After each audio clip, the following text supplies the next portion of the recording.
Fala Fogão, tá começando mais um Radar Alvinegro, segunda-feira, 15 de maio. Depois de um longo período, uma semana do Botafogo começa depois de uma derrota no Campeonato Brasileiro. Fazia tempo que a gente não sabia o que era perder, conforme o próprio Luiz Castro colocou na coletiva pós-jogo, 2 meses e 8 dias, sem saber o que era ser derrotado. 15 jogos de invencibilidade tivemos nesse período, com 12 vitórias e 3 empates. É claro que a derrota para o Goiás, da maneira como foi, deixa um sabor amargo. Quando você se desacostuma a sair derrotado, você fica meio assim, né? Pô, sério mesmo que a gente voltou a perder? Infelizmente aconteceu. A partida contra o Goiás teve um desenho que era totalmente favorável ao Botafogo. Saímos na frente do placar, tivemos chances, né? Chegamos ali no terço final, mas faltou aquele capricho, aquele acabamento na jogada, né? Para poder definir e fazer o gol. Infelizmente, uma hora a derrota aconteceria. Todo mundo sabia disso. A gente não queria que fosse contra o Goiás, mas aconteceu. Nesse momento é bola pra frente, sem perder de vista o principal objetivo da temporada no Campeonato Brasileiro. Nunca é demais lembrar que o Glorioso traçou como alvo vaga na Libertadores de 2024, ou seja, o nosso campeonato é para buscar o G6.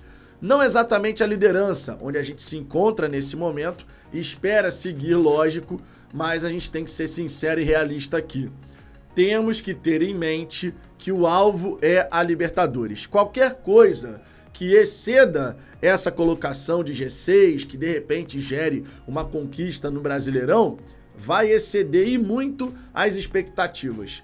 E é sobre isso que eu quero trocar uma ideia com você nesse vídeo. Só que antes de mais nada, aquele pedido especial para você deixar o seu like. Isso é extremamente importante na distribuição desse conteúdo. Além disso, fica o pedido também para você se inscrever aqui no Fala Fogão, de modo que a gente consiga alcançar o mais breve possível os 31 mil inscritos. Um outro recadinho especial é da VIP Odontomed. É verdade que ontem a gente ficou com aquele sorrisão amarelo, né? Começamos comemorando, mas no fim das contas lamentamos. Mas é muito importante, ainda assim, você cuidar desse sorrisão. A saúde bucal é fundamental. E na VIP Odontomed, parceira aqui do canal, você tem um local muito bacana para poder fazer os seus tratamentos. Limpeza, implante, prótese, entre outras coisas. A doutora responsável é a Fernanda Mohamed e eu recomendo porque sou cliente da VIP Odontomed. O link do WhatsApp para você entrar em contato e agendar a sua avaliação tá aqui na descrição. A VIP Odontomed está localizada no bairro de Vila Isabel, na rua Luiz Barbosa, número 8, cidade do Rio de Janeiro. Até a Estelinha tá querendo aparecer aqui para dar um recadinho. Olha aqui a Estelinha aparecendo aqui. Vocês estão vendo, não estou inventando nada. Quer ir na VIP Odontomed? Mas você é cachorro, você não pode. Simbora, ó. Falando a respeito dessa partida contra o Goiás, a gente sabe que o Botafogo, durante todo o confronto, não teve a atitude mais adequada. Foram vários os momentos que o Botafogo foi controlando o jogo, foi levando a partida com muita tranquilidade. O Goiás não estava conseguindo jogar, muito por conta do próprio empenho do Botafogo em impedir que o Esmeraldino pudesse efetivamente chegar e fazer o seu jogo. Mas no futebol os detalhes fazem uma grande diferença, não é verdade? E aquele golzinho no fim do primeiro tempo fez uma baita diferença, verdade seja dita. O Goiás vai para o intervalo super empolgado, porque conseguiu balançar as redes, conseguiu empate, e a volta para o segundo tempo tem duas equipes com posturas distintas. O Goiás muito afim de buscar a virada e o Botafogo voltando numa rotação ainda abaixo. Depois teve que correr atrás, teve que tentar subir essa ladeira, mas é sempre complicado você tentar entrar no ritmo que a partida pede, uma vez que você não começou essa partida naquela intensidade e tal. A equipe do Goiás conseguiu, o Botafogo não, faz parte e a gente tem que simplesmente sacudir a poeira e seguir adiante. Até porque na quarta-feira já temos um grande desafio pela Copa do Brasil, um outro contexto, um outro cenário. Competição de mata-mata, partida de ida, fora de casa. O Botafogo, lembrando, vai ter a grande chance de mostrar que aquele jogo lá no fim do Campeonato Brasileiro de 2022 foi um ponto fora da curva, né? Foi uma derrota pesada por 3-0. A gente tinha a possibilidade de ir para a Copa Libertadores já direto na fase de grupos, sempre importante lembrar, mas acabamos saindo derrotados. E por falar em Libertadores, esse é o grande alvo que a gente tem que ter nessa competição, no Campeonato Brasileiro. A diretoria do Botafogo, a comissão técnica, todo mundo foi muito claro. Nós queremos a vaga na Libertadores via Brasileiro. O objetivo do Botafogo para essa temporada não é mirar o título. Estamos na liderança, estamos curtindo esse período, mas na hora de analisar os resultados alcançados pela equipe do Botafogo ao longo de todo o campeonato, vitória, empate, derrota, e também fazendo uma avaliação geral no fim da competição, né, se você teve sucesso ou fracasso, o objetivo que tem que estar na nossa mente é: o Botafogo chega no fim do Campeonato Brasileiro com a vaga na Libertadores, com o G6? Se a resposta for sim no fim da competição, alcançamos o nosso objetivo. Já se a resposta for não, a gente deixou a desejar. Então, jogo a jogo, a gente não pode perder esse grande objetivo de vista. É claro que quando a gente assume a liderança do campeonato, desde a terceira rodada, a gente está até agora, né, puxando essa fila aí na liderança do Brasileirão, é claro que isso começa a gerar aquela expectativa no torcedor de, olha, seguindo nessa pegada, vencendo esses confrontos aqui, a gente pode de fato brigar pelo título. E lá dentro do Botafogo, os próprios atletas, não tenha dúvida, os próprios atletas também vão conversando, ó, a gente tem condição de brigar e tal, não sei o quê. Mas o objetivo principal tá muito claro para todo mundo. Vaga direta na Libertadores. Esse é o grande objetivo e é isso que a gente tem que perseguir.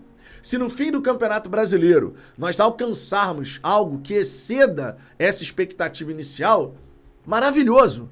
Se o Botafogo no fim do campeonato, faltando, sei lá, 5 rodadas, estiver em condições de brigar ainda pela taça, faltando 10 rodadas que seja, ainda está brigando pela liderança, maravilhoso. Mas nesse momento, jogo a jogo, o que a gente tem que ter em mente não é a vitória sobre esse ou a derrota sobre aquele, muito embora a gente vá comentar sobre isso, claro, partida após partida.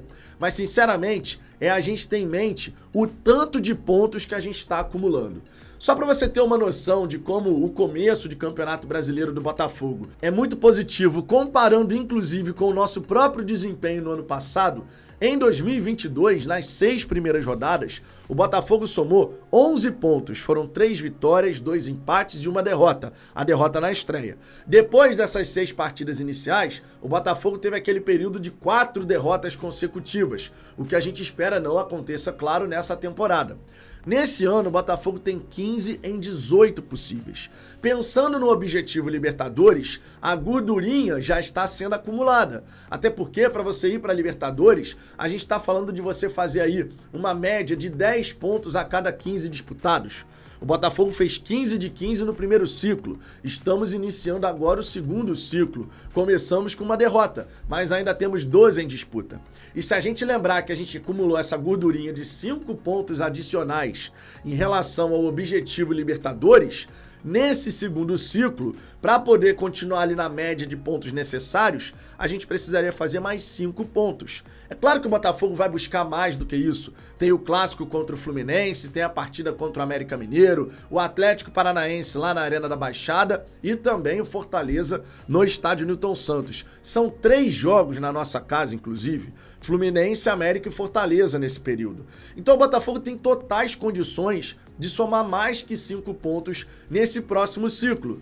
Começamos com o pé direito? Não, não começamos. Perdemos, demos mole, isso é verdade. Mas ainda temos 12 pontos em disputa, dos quais 9 disputaremos no estádio Newton Santos. Então o Botafogo pode muito bem chegar no fim desse segundo ciclo de 5 jogos. Eu, honestamente e sinceramente, gosto de fazer esse ciclo de 5 jogos. A cada 5 tem que conquistar 10 pontos, vou fazendo as contas dessa maneira. Nesse segundo ciclo, se o Botafogo, por exemplo, fizer 9 pontos, a gente vai estar falando do Botafogo em 2 ciclos, onde teria que acumular 20 pontos, né? Pensando em 10 num ciclo e 10 no outro, o Botafogo estaria chegando nada mais, nada menos que a 24 pontos. Ou seja, estaria acima do seu objetivo em relação a Libertadores. Sempre importante bater nessa tecla. O nosso alvo é a Libertadores. Qualquer coisa acima disso, a gente vai estar excedendo em muitas expectativas iniciais. É importante a gente ter isso em mente para na hora das análises a gente não deixar se emocionar. Pô, meu irmão, mas a gente está na liderança, estamos brigando pelo título. Nós ainda não estamos brigando pelo título. É apenas um começo de campeonato brasileiro. Você quer um outro dado interessante? Vou trazer aqui. No Brasileirão de 2022, vou olhar aqui na tabela no site da CBF, inclusive vou mostrar isso aqui na resenha da hora do almoço também, mas com imagens, tá? No site da CBF, você sabe qual foi o início do Palmeiras no Brasileirão de 2022? Palmeiras que veio a ser campeão no ano passado. Os primeiros 6 jogos do Palmeiras no ano passado. O Palmeiras teve 1 derrota, 3 empates, 2 vitórias. Nos primeiros 6 jogos do ano passado, o Palmeiras, que veio a ser campeão brasileiro, pontuou menos que o Botafogo, que terminou na 11ª colocação. Por isso que o mais importante é regularidade. Nós podemos sair derrotados eventualmente, mesmo que a gente nunca vai gostar desse resultado. O Palmeiras no ano passado perdeu na estreia por 3-2 para o Ceará, que veio a ser rebaixado no ano passado, vale lembrar. O Palmeiras perdeu dentro de casa também para o Atlético Paranaense e perdeu na última rodada fora de casa para o Internacional. Mas durante todo o campeonato foram as 3 únicas derrotas. Para você manter esse nível de atuação, esse nível de desempenho, você tem que estar no nível realmente acima. E o Botafogo ainda está fazendo essa caminhada. Nós não podemos perder isso de vista. Não dá para simplesmente, depois de uma derrota chata, é verdade, que frustra, é verdade, mas não dá, depois de uma derrota, você chegar e sacramentar aí. Esse time agora vai ladeira abaixo. Muita calma nessa hora. Nós temos que seguir olhando, aqui, pra frente. Esquece aquilo que passou, já foi. O resultado contra o Goiás não era o que a gente queria, não era o que a comissão técnica queria, não era o que os próprios jogadores queriam. Mas do lado de lá, a atitude em busca da vitória foi melhor do que a nossa. E no fim das contas, bola na casinha. O Botafogo finalizou mais do que o Goiás. Mas quem foi mais eficiente? Em outros jogos, o Glorioso foi mais eficiente que os seus adversários. E os dados, inclusive, podem provar isso aqui que eu tô falando. Vamos pegar aqui, por exemplo, o jogo do Botafogo contra a equipe do São Paulo. Vamos ver como é que foram os números da nossa vitória na estreia diante da equipe do São Paulo. Naquele jogo, o Botafogo finalizou 12 vezes, o São Paulo 16. Acertamos 3 bolas no alvo, o São Paulo acertou 8. Quem venceu? 2-1 Botafogo. Fomos mais eficientes. Contra o Bahia na Fonte Nova, o Bahia finalizou 13 vezes, o Botafogo 5. Eles acertaram 5 no alvo, nós acertamos 3. Quem venceu? 2-1 Botafogo. No terceiro jogo, clássico contra o Flamengo no Maracanã, vitória por 3-2. Eles finalizaram 24 vezes, o dobro do Botafogo, que finalizou apenas 12 vezes. Acertaram 13 bolas no alvo, o Botafogo acertou 6. Quem venceu? O Botafogo, 3-2. E agora contra o Goiás, nosso aproveitamento em relação à conversão de chutes realizados e chutes no alvo foi muito ruim. E o adversário teve seu mérito. Por mais que seja uma equipe que muito provavelmente vai brigar para não cair no Campeonato Brasileiro. Temos isso a lamentar, mas não adianta ficar chorando leite derramado e fazendo uma tempestade muito maior do que é uma derrota no Campeonato Brasileiro. São 5 vitórias, 1 derrota em 6 partidas. O Botafogo segue muito bem, obrigado. E a gente tem que seguir e olhar pra frente. Tem jogo na quarta-feira pela Copa do Brasil e no sábado tem clássico contra o Fluminense. Na nossa casa, com 90% da carga de ingressos pra nossa torcida. É hora da gente mostrar para esses atletas que nós estamos com eles. Não apenas quando o resultado é positivo, mas também quando a gente tem um resultado que não é aquele que a gente deseja. É ou não é verdade? Enfim, essa é a minha visão. O Botafogo vai seguir e a gente tem que seguir junto. Jogando junto, porque a gente mostrou contra Atlético Mineiro e Corinthians a força que a gente tem justamente para empurrar o Botafogo em busca dos resultados positivos. Quero saber sua opinião sobre isso, Fogão. Tu tá tranquilo em relação ao que aconteceu? Tá confiante que o Botafogo vai seguir nessa boa pegada de resultados? Podemos ter oscilações na temporada e todas as equipes acabam passando por isso. O mais importante é que essas oscilações sejam rapidamente superadas. Foi 1 derrota apenas e na quarta-feira a gente já pode dar a primeira resposta. Sigamos! Na hora do almoço eu vou estar de volta pra gente poder trocar uma ideia, pra gente resenhar ali por volta de 1h05 da tarde, como de costume, nossa tradicional resenha aqui do Fala Fogão. Fechou? Um grande abraço e até daqui a pouco.